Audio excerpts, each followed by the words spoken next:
All right, folks, we're looking at a horizontally launched object, and here's what's happening. We have one object that's moving at a constant velocity horizontally and another object that's in free fall, and then there's the projectile, that one that's moving across, dropping and moving sideways. Now let's take a look at what's going on.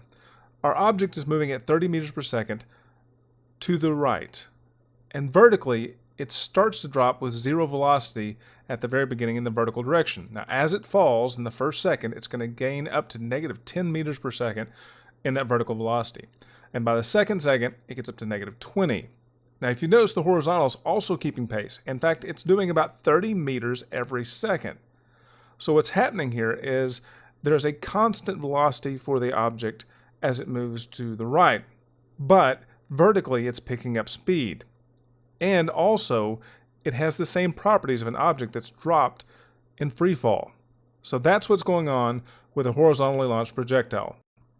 All right, looking a little closer, we're probably going to notice a few things. First of all, the vertical motion of our horizontally launched projectile matches exactly to an object that's been dropped in free fall. In fact, that's what's happening.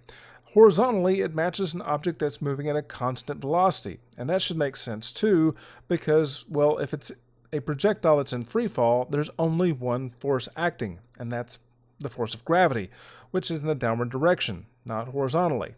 So, taking a little bit closer look, you'll notice that the velocity is, in fact, for the projectile, increasing. And it's increasing by the vertical component. Now, as a result, that causes the overall velocity of the projectile to increase. So you notice it does go faster and faster. But the one thing that doesn't change is that horizontal component of velocity. It remains constant. So, make sure you understand, the vertical is a free fall object. Horizontally, it's basically that of an object at constant velocity. Now, a couple of names we need to get down. We usually call the vertical part the height, and that's no new thing. Horizontally is range, and for projectiles, when we say the range, we're really just saying how far away from where they are launched horizontally to where they land horizontally. Now, another couple of things to notice is that the object itself is only going to be going forward as long as it's in the air. So this is important to note. The amount of time it's in the air depends very much on the vertical part of the motion. Now, let's take a little bit closer look at the equations involved. Now, if you notice, horizontally, it's basically velocity times time is range or displacement in the horizontal direction. That's nothing mind-blowing there. It's just, well, basically the definition of velocity. And because it doesn't change, there's no acceleration factor.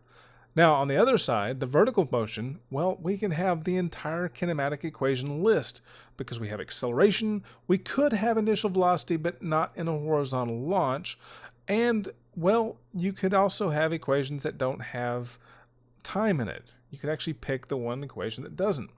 So, taking a look at the two equations that we have that are going to be most commonly used, there's displacement, or height, that's equal to 1/2 gt squared. Now the negative means, if you're looking at displacement, it started up at the top and went downward. That's what a negative displacement means. Now you'll notice that the velocity equation is basically a negative also. That's just, again, indicating the direction is downward.